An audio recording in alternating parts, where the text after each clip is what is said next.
Assembly సెలవులకు ముందే చట్టాన్ని అమలు పరుద్దాం. ఇంత జరిగాక వదిలిపెడతాం. ఏదో విధంగా భార్గవరాయుని వీధిలోకి తీసుకురావాలి, అంతే కదా? అది నాకు వదిలే. ఇక నేను వెళ్ళొస్తా. అలాగే వెళ్ళొస్తాను. అందరికీ నమస్కారం.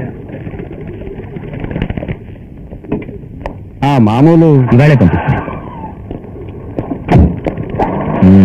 చూశారంట్రా, 6 ఏళ్ల నాడు నా కాళ్ళ దగ్గర బ్రతికిన వాడు ఇవాళ ఒక మంత్రి. ఇలాంటి వాడికి కూడా కారు తరపులు తీయాల్సి వచ్చింది. నన్నే వీడు లంచం అడుగుతున్నాడు.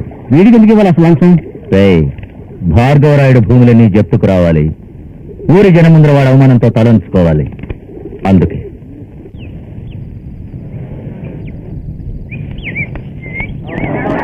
కూర్చోండి. నమస్కారం. Mister Bhargavaraya, we are the authorized officers for Land Ceiling Act. According to the new revision, you are supposed to submit all... Excuse me, gentlemen. I respect those who respect the rules and laws of the government. It will be better if you speak in Telugu, so that they also can understand. If you don't know Telugu, then it's all right. You can go ahead in English. I hope you know Telugu. మన వాళ్ళ దగ్గర మన తెలుగు భాషలో మాట్లాడడమే మనకు మర్యాద అంటాను. తెలుగులోనే మాట్లాడండి. చట్ట ప్రకారం మీరు కలిగి ఉన్న ఆస్తి వివరాలు గవర్నమెంట్కి అప్పగించాలి. ఏమయ్యా, ఇదేమైనా కూరగాయల వ్యాపారం అనుకున్నావా? వచ్చే వాళ్ళకి పోయే వాళ్ళకి సమాధానం చెప్పడానికి. మా తోటలో కులిపోయిన పళ్ళ లెక్క చూపిస్తేనే వీళ్ళు కలిగి పడిపోతున్నారండి. మేము గవర్నమెంట్ ఆఫీసర్లు. మేము అడిగిన దానికి మీరు జవాబు చెప్పాలి. గవర్నమెంట్ ఆర్డర్కు ఎవరైనా కట్టుబడాల్సిందే. మీ ఆస్తి వివరాలు తెలుపుతూ అవసరానికి అధికంగా ఉన్న నేలను వెంటనే గవర్నమెంట్కి అప్పగించాలి. చూసారా చిన్నబాబు, ఇందుకే నేను ఎప్పుడో చెప్పింది. వచ్చే వాళ్ళంతా గవర్నమెంట్ బెదిరిస్తున్నారు. మీరు ఇప్పుడు అనండి, నెట్టేద్దాం గోతులో, కట్టేద్దాం గో. రీ రూ రే రై దట్టడడ్డాయి. కలెక్టర్ గారు, ఈ భూముల్ని తీసుకోవడంలో మీ ఉద్దేశం ఏమిటి? ఏ ఆస్తులు లేని వాళ్ళకి ఈ నేలను పంచిపెట్టేస్తాం. అది ధనవంతులకు ఎంతో కష్టం. అయినా తప్పది ల్యాండ్ సీలింగ్ చట్టం. మీరు చట్ట ప్రకారం ధర్మాన్ని నిర్వర్తించాలనుకుంటున్నారు. నేను ధర్మాన్ని చట్టంగా పెట్టుకున్నవాణ్ణి.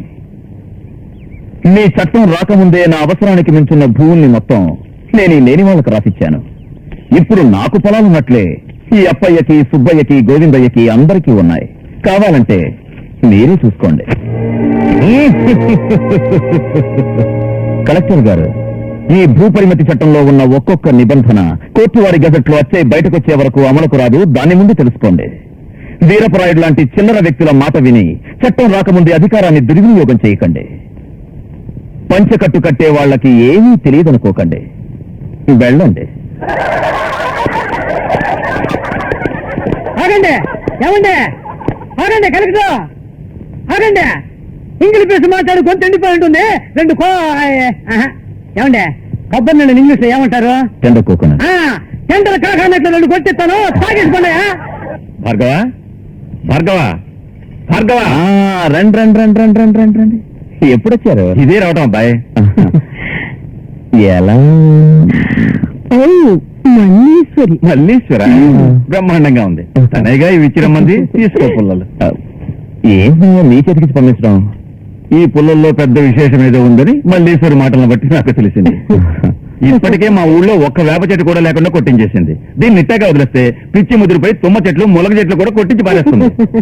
అది కూడా తలకు వచ్చామా? చంపేవు కదయ్యా. ఈ విషయం ఇంకెట్టా చెప్తే అబ్బాయికి తెలుస్తుంది. నా బాధ ఎట్టా చెప్పుకోను, ఎవరితో చెప్పుకోను?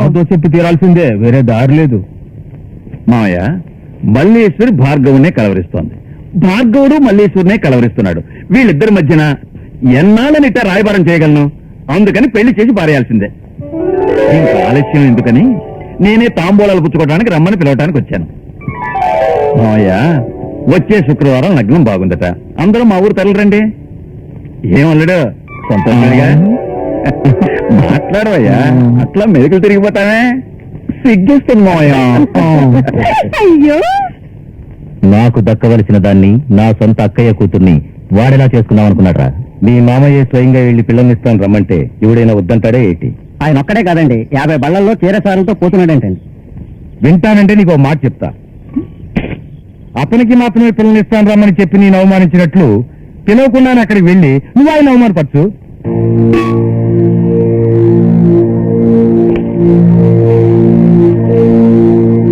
చరపయ్య, చీరసారెలతోటి 60 బండ్లు కట్టించరా. ఏ మల్లేశ్వరి, భార్గవరాయుడు పెళ్లి సమయానికి వస్తున్నట్టు తెలిసి వీరపరాయుడు బయలుదేరి వస్తున్నాడటే.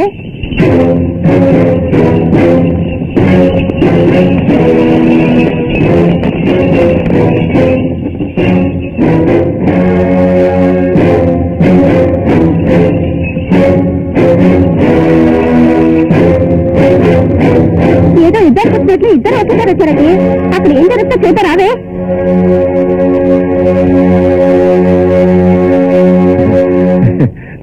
రెండల్లు రండి. మీరిద్దరూ ఇట్లా రావటం నాకు ఎంత సంతోషంగా ఉందో తెలుసా? సంప్రదాయాన్ని మర్చిపోయినప్పుడు ఇంకెక్కడలే మావయ్య సంతోషం. ఆహ్వానితులతో పాటు అనాహ్వానితుడు వచ్చాడేమిటని ఆశ్చర్యపోతున్నారా? ఏరా ఇద్దరికి చెప్పి రమ్మని చెప్పాను కదరా, చెప్పలేదా? ఎప్పుడు చెప్పారండి? ఎందుకు చెప్పలేదురా? లోనికి రండి మాట్లాడుకుందాం. ఇక్కడ నిలబడి మాట్లాడడం ఏంటి? లోపలికి రండి. రండి రండయ్యా, లోపలికి వెళ్ళి మాట్లాడుకుందాం. ముందు మీ కూతురికి మూడెవడో తేల్చి చెప్పండి. ఆ తర్వాత లోపలికి రావడమా మాండమా అనేది నేను చెప్తాను. మల్లీశ్వరి ప్రయాణ నా అక్క కూతురు. ఆ పిల్లని చేసుకోవాల్సిన వాడిని నేనే. మీ అభిప్రాయం చెప్పండి మావయ్య. ఏమండి అక్కర్లేని మాలంటోళ్ళం పిల్ల కోసం ఏడకి పోవాలండి? చిన్నబాబు మా అంతా సమస్యలు కలవాల్సిందేనా? మావయ్య, ఈ వేలు విడిచిన మేనల్లుడికి పిల్లనిస్తానని గర్వంగా చెప్పండి మావయ్య. మన జమీందారీ వంశవృక్షంలో వయసులో పెద్దవాడికి పిల్లనివ్వడమే ఆనవాయితీ. ఇది కొత్త విషయం ఏం కాదు. అతని కంటే ఒకరోజు వయసులో నేనే పెద్దవాడిని. హడావుడిగా పుట్టిన వాళ్ళు అందరూ పెద్దోళ్ళేనా? తెలివిలోను జ్ఞానంలోను పెద్దవాడు ఈ భార్గవరాయుడు. చదువులో పెద్దవాడు ఈ వీరపరాయుడు. మేధా సంపత్తులో పెద్దవాడు ఈ భార్గవరాయుడు. ఈ వీరపరాయుడు ఆస్తికి విలువ కడితే పెద్దవాడెవరో తెలుస్తుంది. ఈ భార్గవరాయుడుకున్న ప్రజాదరణ తూకం వేస్తే అతని విలువేమిటో ఇప్పుడే తెలుస్తుంది. 5,000 మంది కూలి వాళ్లకు ఈ వీరపరాయుడు సొంతదారుడు. కోటాను కోట్ల తెలుగువారి అభిమానానికి సొంతదారుడు రా ఈ భార్గవరాయుడు. డబ్బులో పెద్దవాణ్ణి నేను, గుణంలో పెద్దవాణ్ణి నేను, అభిమానగణంలో పెద్దవాణ్ణి నేను, ప్రజాభిమానంలో పెద్దవాణ్ణి నేను. మావయ్య నాకేం తక్కువ? నా మీదే మల్లికి మక్కువ. అల్లుళ్ళు మీరిద్దరూ నాకు 2 కళ్ళయ్యా. మీరిద్దరిలో ఎవరికంటే ఎవరు ఎక్కువ వారు కాదు, తక్కువ వారు కాదు. దీనికి ఒకే పరిష్కారం ఉంది. అందులో తేలిపోతుంది ఎవరు గొప్పవారనేది. ఏంటి మావయ్య అది? వీరత్వంలో పెద్దవాడెవరో తెలుసుకోవాలిగా. అయితే బజార్లో మధ్యన కూర్చోబెట్టమంటావా? చచ్చా, మీ మామయ్య అంత తేలిక మనిషి అనుకున్నావా? మన కుటుంబాలకు తగిన పోటీ ఎడ్ల పందాలే కదయ్యా. బండి మీద పెట్టిన కాళ్ళు నేల మీద పడకుండా మా ఊళ్ళో ఉన్న 29 వీధుల్ని తిరిగి ఎవడు ముందుగా నా ఇంటి గుమ్మ ముందుకు వస్తాడో వాడే వీరుడు. ఆ వీరుడే నా కూతురు మల్లేశ్వరికి తగిన వరుడు. ఓ ఇది విషయం ఉన్న పోటీ అండి. ఇద్దరు గెలవకపోతే అమ్మాయి కావాలా ఉండాల్సిందే. ఇంకా ఏంటి ఆలస్యం? పందానికి నేను రెడీ. నువ్వేంటావు భార్గవ?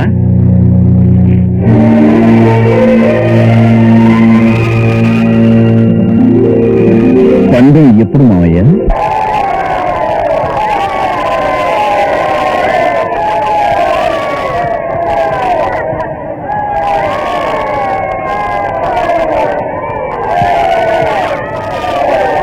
ఎలా మొదలదా?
సందులో బండి ఎలా పోతుందిరా? పోవటం కష్టమేనండి, కానీ ఈ సందులు దాటిపోతేనే గెలిచినట్టండి.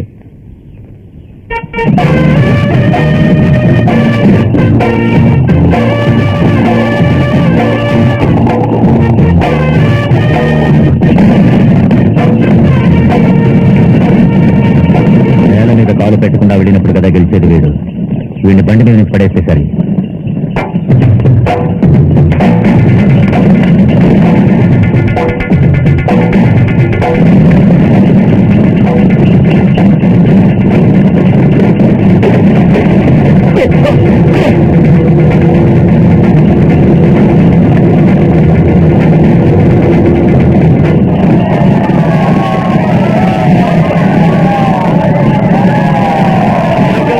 నాకు ముందే తెలుసు.